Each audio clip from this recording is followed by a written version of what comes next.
Please subscribe the net TV. క్షణం క్షణం మీ ముందు సమాచారం.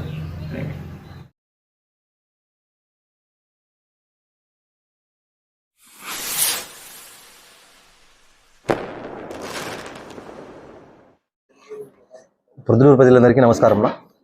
నేను జిల్లాని భాష శ్రీనివాస 14వ వార్డు కౌన్సిలర్ని.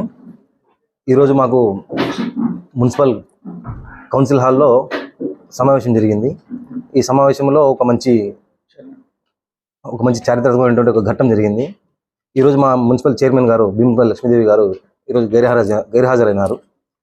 ఆవిడ ప్లేస్లో చైర్మన్గా మన ఎమ్మెల్యే గారు మా ముస్లిం కమ్యూనిటీ నుంచి వైస్ చైర్మన్గా ఉన్నటువంటి ఖాజా గారిని చైర్మన్గా నియమించడం జరిగింది.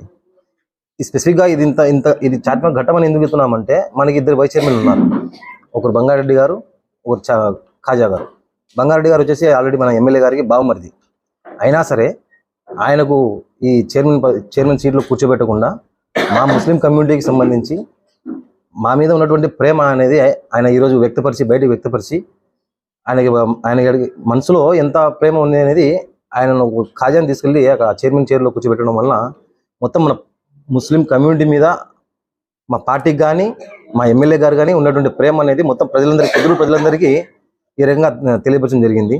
సో ఈ విషయంలో మా మీద చూపించిన ప్రేమకు ఎమ్మెల్యే గారికి మేము మొత్తం మా ముస్లిం కమ్యూనిటీ తరఫున, ముస్లిం కౌన్సిలర్ అందరము మొత్తం మా ముస్లిం కమ్యూనిటీ ప్రజల తరఫున మేము ఆయనకి కృతజ్ఞతలు తెలుపుకుంటూ ఉన్నాము. Thank you. పట్టణ ప్రజలందరికీ నమస్కారము, పత్రికా విలేకరులకు కూడా నమస్కారము. ఈరోజు మా మున్సిపల్ అత్యవసర సమావేశం నందు మా చైర్పర్సన్ గారు లేనందువలన మా ఎమ్మెల్యే గారి ఆదేశానుసారము మా మైనార్టీ వైస్ చైర్మన్ అయిన చింతకొండ ఖాజాముద్దీన్ గారిని చైర్పర్సన్గా ఏర్పాటు చేసి సభ నిర్వహించడమైనది. ఆయన మా మైనార్టీలపైన చేసిన ప్రేమ అభిమానాలుగా ఆయన కృతజ్ఞతలు తెలియజేస్తున్నాము. అందులోనూ ఆయన స్వయాన బామర్దైన బంగారెడ్డి గారు కూడా ఉండినా కూడా ఆయన్ను కూడా పక్కన పెట్టి మా మైనార్టీ పైన ప్రేమతో మా వైస్ చైర్మన్ను ఏర్పాటు చేసి చైర్మన్గా కూర్చోబెట్టి సమావేశం ఏర్పాటు చేయడం అనేది అన్ని సమస్యలను కూడా సమావేశంలో మా వైస్ చైర్మన్గా చేసినాక అన్ని సమస్యలను పరిష్కారం చేసినాము. సమావేశంలో అజెండా అంతా పూర్తి చేసినాము.